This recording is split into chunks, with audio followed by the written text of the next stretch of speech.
అయిపోయిందమ్మా, అయిపోయింది. కొంచెం ఓర్చుకోమ్మా. ముక్కు గట్టిగా ముక్కు. అలాగే ఊపిరి బిగబట్టి గట్టిగా ముక్కు.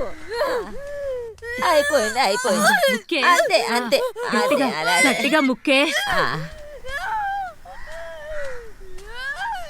అయిపోయిందమ్మా అయిపోయింది.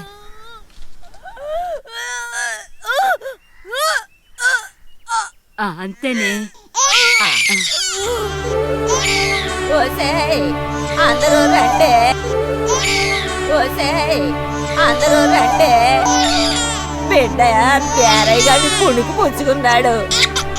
చూపు మాత్రం వాళ్ళ అమ్మమ్మదే.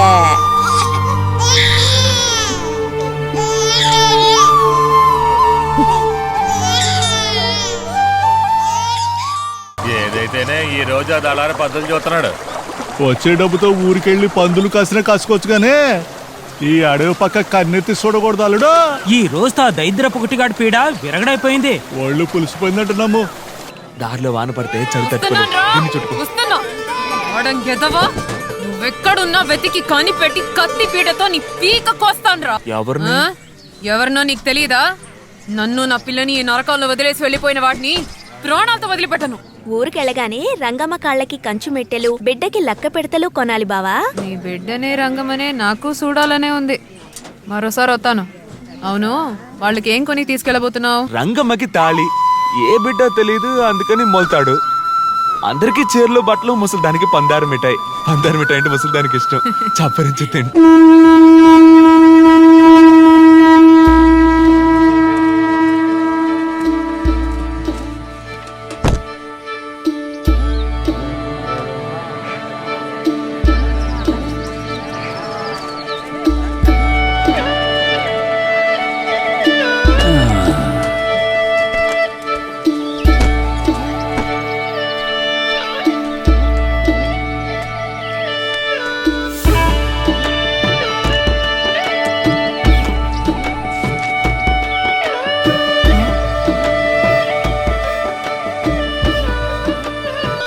బావా లెక్కలు చూస్తున్నారు.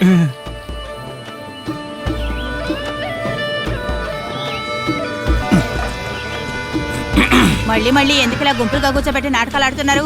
వాళ్ళు ఏమైనా పదులు చూపించుకున్నారా ఏంటి? ఏడాదికి ఒక్కసారైనా ఇలా డబ్బు కంటికి చూపిస్తూ ఉండాలి. అప్పుడే వాళ్ళు సురుగ్గా పనిచేస్తారు.